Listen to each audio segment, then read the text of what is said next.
سلام و برابکس یوتیوب پوریا صادقی به یه سولوکست آموزشی دیگه خوش اومدین. تو این سولوکست میخوام بهتون یه چیزای خیلی خوب یاد بدم، فوت و فن کار سرمایه گذاری در ملک رو بهتون یاد بدم که به درد همه میخوره. یعنی تو هر سنی هستی باید اینو یاد بگیری، از 15 سالگی مدرت میخوره تا 80 سالگی مدرت میخوره. و چیزایی که خودم استفاده کردم تا بتونم خرید و فروش‌های موفقی بکنم، بازسازی‌های موفقی بکنم و بیشترین مقدار پولی که تو زندگیم ساختم و از این مسیر ساختم و میخوام امروز بهتون اینو یاد بدم. هیچ کس نمیدونه چیزی که امروز میخوام بهتون یاد بدم، پس با من حتما همراه باشید.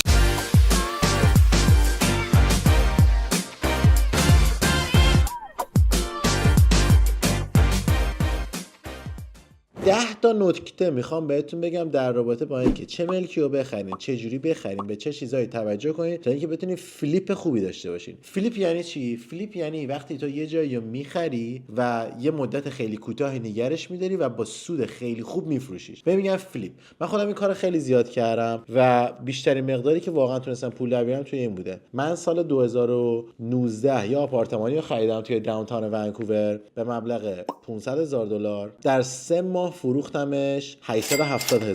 پس 500 رو خریدم، فروختمش 870,000 تا. همون ساختمون 2 سال بعد یک واحد مثل همون فقط یه طبقه بالاترش اومد، دوباره خریدمش 550,000 تا، فروختمش 910,000 تا بعد از 6 ماه. نشون میده که یه استراتژی درستی انتخاب کردم که تونستم 2 بار تو همون ساختمون به ارزون ترین بخرم، به گرون ترین بفروشم. این کاری که من کردم با سند میتونم بهتون نشون بدم که 2 بار توی ساختمون ارزون ترین خریدو من کردم، گرون ترین فروش هم دوباره من کردم. چطور؟ امروز میخوام در رابطه با این باهاتون صحبت بکنم و اینکه دوست ندارم که من خودم یه کارایی رو بکنم پول در بیارم و کسایی که با من در هم مسیر هستن نتونن از اون استفاده بکنن. واسه همین شاید بیا بگی پوریا چرا الان داری اینا رو با ما یاد میدی؟ بعداً دلیلش متوجه میشی. به خاطر اینکه انرژی که من میگیرم از یاد دادن به بقیه بالاتر از هر چیزی الان توی زندگی من. آقا بحث رو بلند نکنیم، بریم سر اصل من. اولین نکته مهم در خریدن یک واحد چیه؟ قیمته. باید اولین چیزی که ازش مطمئن باشه که داری به بهترین قیمت میخری. چطوری میتونی به بهترین قیمت بخری؟ چندین راه جلوت هست که بفهمی که داری به بهترین میخری.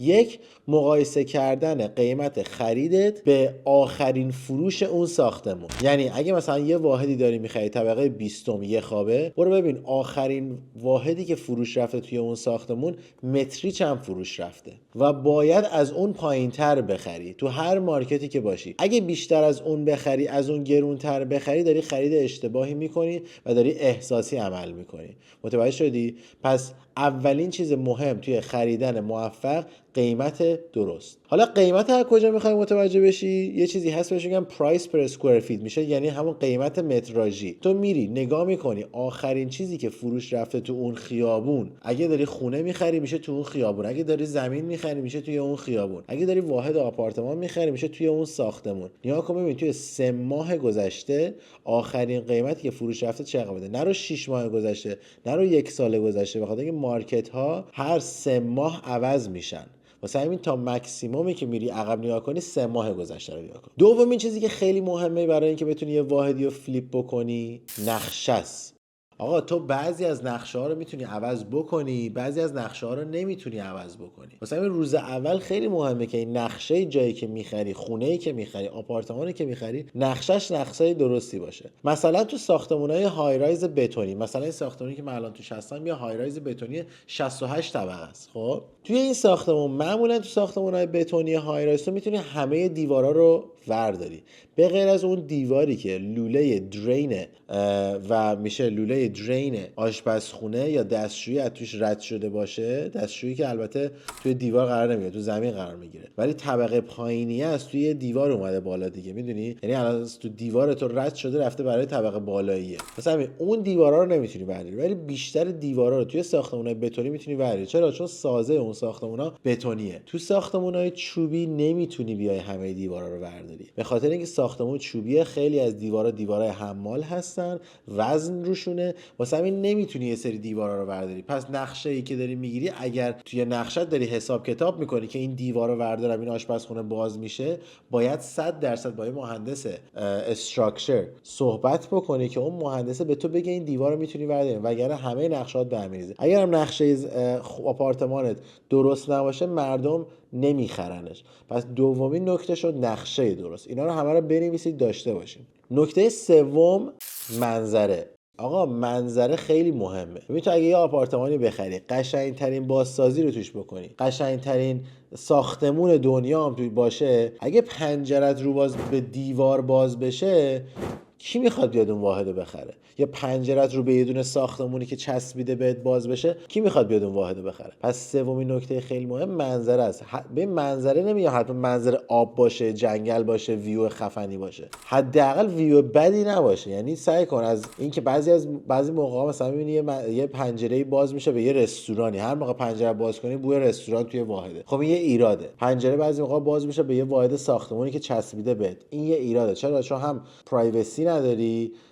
پرایوسی میشه این که یعنی هم دید داری از واحد روبرو به تو، هم این که منظره قشنگی است. بس منظره خیلی مهمه. چهارم ببین چیز، من اینو چرا گذاشتم چهارم؟ خیلی ها اینو میذارن اول، ولی من گذاشتمش چهارم. بهش میگن لوکیشن. یعنی موقعیت مکانی از همه چیز مهمتره. من اینو چرا گذاشتم چهارم؟ به خاطر اینکه برای من حتی اگه موقعیت مکانی درستی هم باشه ولی منظره خرابی داشته باشه به درد نمیخوره. موقعیت مکانی درستی باشه ولی نقشه خوبی نداشته باشه به درد نمیخوره. موقعیت مکانی خوبی باشه ولی قیمت خوبی نگرفته باشم به درد نمیخوره. بعضیا همیشه میگن موقعیت مکانی اوله، درسته، شاید برای زمین این خیلی صدق بیشتری بکنه، ولی برای آپارتمانی که بخوای بخری، بازسازی بکنی، بفروشی یا فلیپ بکنی به قول معروف، مکان شاید چهارمین چیزی باید باشه که بهش نگاه بکنی. چرا؟ به خاطر اینکه همه چیزهای دیگه هم درست باشه، هر آدمی توی منطقه‌ای باید خرید بکنه. یعنی منطقه ارزونم یه سری خریدار داره، منطقه گرونم یه سری خریدار داره،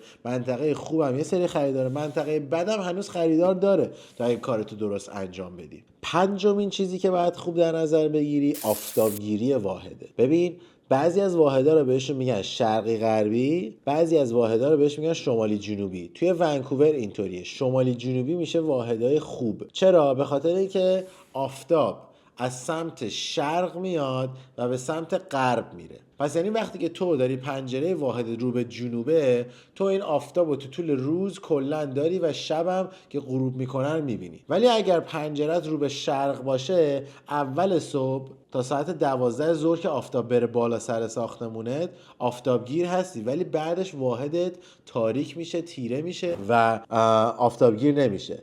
و حالا بالعکس، اگه رو به غرب باشی آفتاب صبح نمیگیری و فقط منظره غرب رو میگیری، غروب رو میگیری، که حالا این خیلی بد نیستش، ولی خیلی هم آفتاب صبح دوست دارن چون دوست دارن گیاه داشته باشن. اصلا آفتاب وقتی میفته تو واحده دلت باز میشه دیگه، درسته؟ واسه همین آفتابگیری خیلی مهمه. مثلا واحدهای جنوبی، یعنی واحدی که رو به جنوبه، خب یه سری پنجرهاش جنوبه، یه سری پنجرهاش شماله دیگه، درسته؟ واحد شمالی هم تیرن، تیره و تاریک هم، بخاطر اینکه آفتاب زیادی نمیگیرن. واحدهای جنوبی بهترین واحدها هستن که از لحاظ آفتابگیری بهترن. بعضی هم آفتاب زیاد دوست ندارن، مثلا این بستگی به سلیقه داره، ولی گرونترین متراژ متری میشه واسه واحدهای شمالی جنوبی. ششمین چیز برای بازسازی و فلیپ کردن اینه که طراحی داخلی که انجام میدی چطوره. ببین طراحی داخلی یکی از مبحث‌ها، حالا این چیزایی که دارم بهتون میگم هر کدومشون یه مبحثه، یعنی در رابطه با هر کدومشون میشه صحبت کرد، ولی حالا من دارم بهتون سریع دونه دونه میگم که بتونید وقتتون زیاد نگیره این ویدیو. طراحی داخلی درست. ببین من خودم تجربه داشتم، توی یه ساختمونی طراحی کردیم یه واحدی رو که به اون ساختمون منطقه نمیخورده، خب که اون اشتباه ما بوده، اون واسه ما یه پروژه فیل حساب می شده. چرا؟ به خاطر اینکه تو نمیتونی بیای موتور ژیان بذاری روی فراری و فکر کنی شده فراری. تو نمیتونی بیای توی منطقه‌ای که کشش نداره بهترین بازسازی رو بکنی بعد بیای بگی قیمت اینجا انقدر چون من اینجا انقدر خرجش کردم.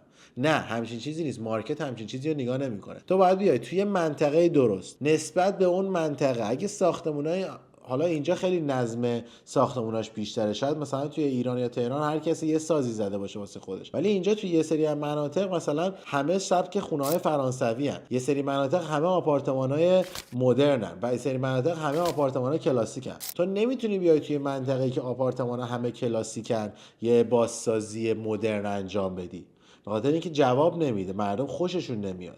پس طراحی داخلی خیلی مهمه و اینکه طراحی داخلی به تو نشون میده که تو پولتو داری کجا خرج میکنی.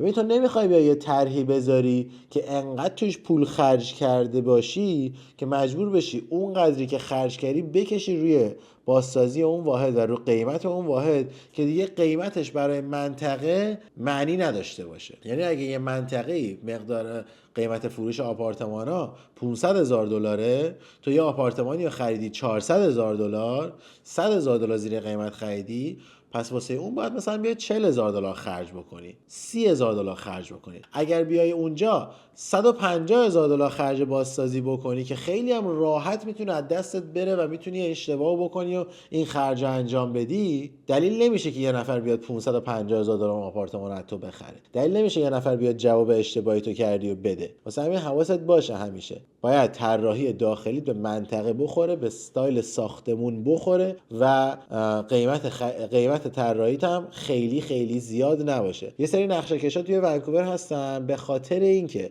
میخوان خودشون یه پروژه خیلی قشنگ داشته باشن، میان سازنده ها رو مجبور میکنن یه طرحی رو بسازن که بعداً نقشه کشه بیاد بگه این طرح منه، ولی سازنده که سرمایه گذار هستش به خاطر اینکه پولش گذاشته اون طرحو ساخته دیگه خودش سودی نمیکنه و یه جورای خودخواهی اون طراح و نقشه کش میشه اینجا تا اون سازنده و سرمایه گذار، که اینو تو باید به عنوان یه سرمایه گذار خودت متوجه باشی. کسی اینو بهت نمیگه، ریلتورت مثلا میتونه بهت بگه کمکت بکنه، ولی باید خودت هم اینو متوجه باشی. 7. خریدن مصالح ارزون. آقا تو خیلی مهمه که مثلا بازسازی که میتونی شاید یه نفری که خودش صابخونه است با $100,000 انجام بده، تو به خاطر اینکه این کار هستی اونو با $70,000 جمعش بکنی. نمیگم بیای مصالح ارزون استفاده بکنی ها، من میگم بیای مصالحی که یه نفر دیگه براش $100,000 میفته کانکشن بزنی، از جاهای درست بخری که برای تو بیفته 70,000 تا 30,000 تا اینجا میتونی سود بکنی. هر چقدر روی مقدار بازسازی و هزینه‌ای که میکنی سیو بکنی میشه سود آخر تو. درسته؟ پس این یکی از نکته‌های خیلی مهم. مثلا من الان توی ساختمون سازی که انجام میدم، مثلا یه واحد آپارتمان 50 واحدی، میخوام یه مثال برات بزنم، مثال خیلی ساده. شیرالات یه واحد، مثلا بگو یه واحد 2 خوابه، 2 تا دستشویی داره و یه آشپزخونه، درسته؟ 3 تا سینک میخواد، 3 تا شیر میخواد، 3 تا درین میخواد، درسته؟ اینا اگر من برم مثلا از مغازه اینجا بخرم شاید بشه واحدی $2,500، ولی اگه برم از چین صحبت بکنم یا از وارد کننده همین صحبت کنم 2,500 میشه 1000 تا $1,500 سیو میکنم. چرا؟ چون اینجا معمولا این بیزنس ها سودشون 100%، یعنی اگه یه چیزی $1,000 واسهشون تمام شه باید به تو $2,000 بفروشن. اگر که 50 تا واحد من $1,500 جلو بیفتم میشه $75,000 فقط تو خرید شیر و سینک توی یه ساختمون جلو افتادی. درسته؟ ببخشید من مریضم هستم سرفه میکنم، شرمندم، ولی بازم گفتم با این مریضی بیام واسهتون ویدیو بسازم، انقدر دوستتون دارم. شماره 8. آقا مهمترین کار برای یک فلیپ موفق کار کردن با یک مشاور املاک درسته. چرا؟ به خاطر اینکه تو اون مارکتینگی که میخوای انجام بدی برای اون واحدی که گرفتی خیلی مهمه که بتونه همه زحماتی که کشیدی رو نشون بده. خیلی مهمه که بتونه پروداکتی که انجام بدی رو به صورت لاکچری بیاد نشون بده. خیلی مهمه اون کسی که داره برات میفروشه بفهمه تو چیکار کردی. پس توی مراحل بازسازیت خیلی مهمه اون کسی که کار میکنی بیاری بهش نشون بدی، کاری که کردی رو بهش توضیح بدی. بعد از اینکه کار تموم شد یه لیست از همه کارهایی که کردی درست بکنی به اون طرف بدی. چرا که اگه یه خریداری میاد اون طرف شاید 10 تا خونه دیگه هم داره میفروشه، یادش نباشه تو چیکار کردی، ولی اگه اون لیست رو ببینه دونه دونه اون لیست رو توضیح میده، میگه آقا مثلا کفشو از این استفاده کردن، یخچالش این استفاده کردن، شیرالاتش اینه، نمیدونم طراحیش اینه. میدونی اینم خیلی مهمه. پس اون ریلتوری که باهاش کار میکنی، مشاور املاکی کار میکنی، خیلی مهمه که بفهمه که داره چیو میفروشه. خیلی موقع مشاور املاکا نمیدونن اصلا دارن چیو میفروشن، واسه همین نمیتونن به قول کانادایی جاستیفای کنن قیمتو، یعنی نشون بدن که چرا این قیمتی که میخوان دلیلش چیه، دلیل این که فروشنده انقدر برای این واحد میخواد چیه. پس اینم خیلی خیلی مهمه.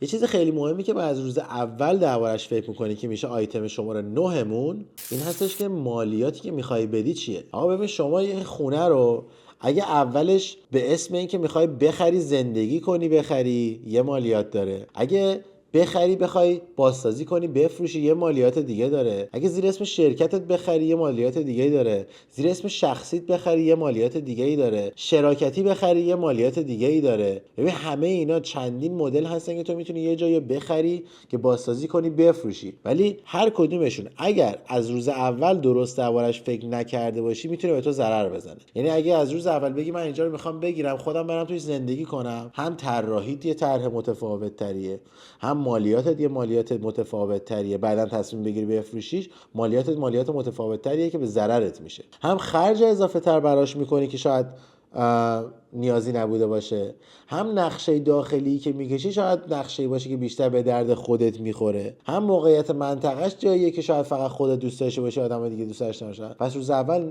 برنامه ریزی که میکنی که هدفت چی از این کاری که داری میکنی خیلی مهمه و مالیاتت هم نسبت به اون باید درست انجام بدی. گزینه شماره 10 و نکته آخرمون از نظر من، نکته زیاده ولی این 10 تا نکتهشه، اینه که آقا اون وامی که میگیری برای اون واحد چه وامیه، وام درستیه یا نه. توی ایران خب همه چی نقده، خیلی‌ها وام نمیگیرن و این گزینه شاید براشون کار نکنه، چنانچه شاید برن وامو از دوست آشنا بگیرن، بهره‌ای بگیرن، از یک کسی که میشناسن بگیرن، حالا از بانک شاید نرن بگیرن. ولی توی کانادا یا کشور اروپایی این وام خیلی مهمه. چرا؟ ما الان توی ونکوور یا کانادا 3 مدل وام داریم. وام اول وامیه که شما از بانک‌های اصلی میگیری. این واما یه مزیتی داره یه ضرری داره.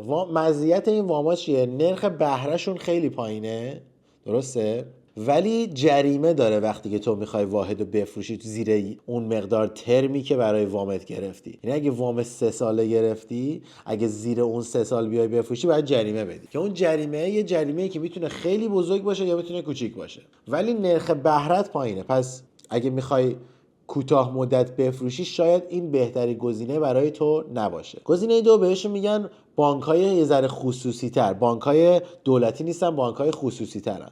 این بانک‌ها برای شما 1 ساله این وامو میدن، یعنی اگه 1 سال بیشتر بخواد بشه شاید وامتو بهت تمدید نکنه و نرخ بهرهشون واسه همین قضیه بالاتره، نرخ بالاتری میدن ولی پنالتی خیلی کمتری دارن، یعنی جریمه کمتری دارن زیر 1 سال بخوای بفروشی. گزینه سوم میشه وامای پرایوت یا وامای شخصی که من خودم بعضی موقع از اینا استفاده میکنم. چرا؟ چون وامای شخصی بهشون میگن اوپن لون، وامایی که وقتی میخوای بفروشی جریمه ای ندارن، یعنی تو اگه امروز بخری وامو بگیری فرداش بفروشی هیچ جریمه ای نداره، میتونی کل وامو پس بدی. کلی از لحاظ جریمه جلوت میندازه نسبت به وامای بانک‌های دولتی که مردم فکر میکنن اون بانک‌ها اون واما بهترین واما هستن. با هر کی صحبت می‌کنی که وامش دولتیه دیگه، خوبه دیگه. عزیز من این دلیل نمیشه که تو داری کار درستی میکنی. چرا؟ به خاطر اینکه یه جایی می‌خری داری 3 ماه میفروشی، پنالتی که از وام بانک دولتی میگیری بیشتر از بهره زیادتریه که روی وام شخصی میدی. وامای پرایوت لندینگ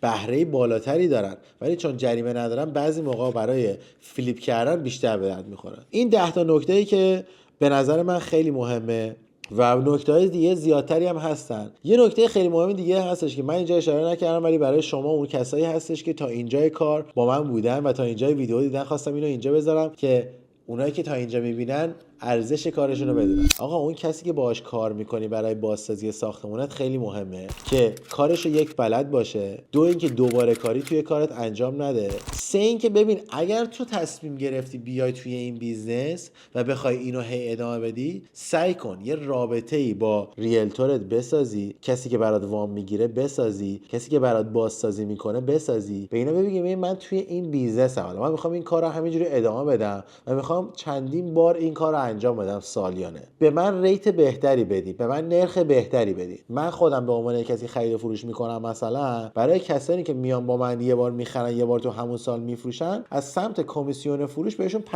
تخفیف میدم. خب این خودش یه کاری میکنه که اون طرف بدونه که بابا الان پوریا هم هوای منو داره، هم من سود بیشتری میکنم، هم بهترین سرویس رو دارم میگیرم، پس دوباره باهات هم کار میکنه. درسته. دو، کسانی که بازسازی میکنن اگه از تو درصدی میگیرن، مثلا بعضی از کمپانی‌های بازسازی بین 12 تا 15% روی هزینه ازت میگیرن. مثلا اگه $100,000 هزینه بازسازی باشه، 12 تا 15,000 دلار از تو میگیره که این کارتو برات انجام بده که چندین ماه هم براش طول میکشه که بخواد انجام بده. خب ولی اگه بهش بگی مثلا من سالی 3 تا انجام میدم، با من 8% حساب کن، 9% حساب کن، 10% حساب کن، همینطوری باهات میبره جلو. پس اونجا هم دوباره یه 4-5,000 دلار جلو میافت. کسی هم که برات داره وام میگیره همینطور. کسایی که وام میگیرن مثل خریدارا و فروشنده های ملک کمیسیون میگیرن روی وامشون از بانک یا از پرایوت لونا، پرایوت لندرها. مثلا با اونا هم میتونی صحبت بکنی، ببین من چند بار دارم خرید و فروش میکنم در سال، به من تخفیف بده، واما همه واما با تو کار میکنم. اینطوری تیمتو جمع میکنی. وقتی تیمتو جمع کنی میتونی روی همه چی اولا شروع کنی سیو کردن از لحاظ اقتصادی. دوم این که مثل یه تیم فوتبال میمونه. یعنی چی؟ یعنی تو اگه یه بار بیا یه بازسازی رو بکنی، همه این تیمایی که باهاش، افرادی که باهاشون کار کردی دیگه با سلیقه کاری تو آشنا شدن. چون اولیه ببین خیلی دردسر داره. یعنی اولیه انقدر سردرد میگیره و اعصاب خوردی برات خواهد داشت که شاید بگی دومیه دیگه اصلا انجام نمیدم. ولی دومیه نصف اولیه سردرد داره، سومیه دوباره نصف دومیه در سر داره. واسه اینکه اگه تیمتو بسازی و بتونی با اون تیمت آشنا بشی و با اون مدل کاری تو آشنا بشن، بعد از اون انجام دادن این کار خیلی راحته. این 10 تا نکته رو بهش گوش بکن، توی کارت انجام بده. اگه میخوای توی ملک سرمایه گذاری بکنی حتما به اینا رعایت بکن. اگرم که ریلتور هستی باز همه اینا رو میتونی به کسی که میخواد باهات کار بکنه توضیح بدی. اگه دوستی هم داری که تو کار سرمایه گذاری خرید و فروش ملک یا بازسازی ملک، این ویدیو رو حتما براشون بفرست، به خاطر اینکه نکته خیلی خوبی داره که برای من تونسته میلیون ها دلار پول بسازه و امیدوارم برای شما بسازه. تا اینجای ویدیو اگه دیدی دمت گرم، مرسی. لایک و شیر و سابسکرایب یادتون نره. بچه‌ها چیزی بهتون بگم، یوتیوب میاد لایک های ایرانی‌ها رو پاک میکنه به خاطر اینکه فکر میکنه شما ربات این، چون با وی پی ان میاد کامنت های فارسی هم چون نمیفهمه که چی نوشتین، اونا رو هم فکر میکنه ربات. مثلا همین سعی کنین کامنت های انگلیسی بذارین، لطفا سعی کنین کامنت حتما بذارین اگه دیدین، به خاطر اینکه سابسکرایب میکنید پاک میکنه. من تو چند ماه گذشته یوتیوب از من بین 11 تا 15 هزار نفر سابسکرایبر کم کرده و من میتونستم چنلم به یه جای خیلی خیلی بهتری رسیده باشه. ولی اگه با هم دیگه همکاری بکنیم، با هم دیگه لایک بذاریم، اگر که یعنی ویدیو رو لایک بکنیم، اگر کامنت انگلیسی بذاریم، اگه سابسکرایب کردین آن سابسکرایب شد، حتما دوباره سرچ بکنین سابسکرایب بکنین و اینکه این زنگوله رو هم بزنین، اون زنگوله‌ای که نوتیفیکیشن بهتون میده اونو بزنین، چون وقتی اونو میزنین یوتیوب متوجه میشه که شما بات نیستین و شما رو پاکتون نمیکنه از چنل من. بازم دمتون گرم، مرسی که هستین، دوستتون دارم. تا برنامه بعد، خداحافظ.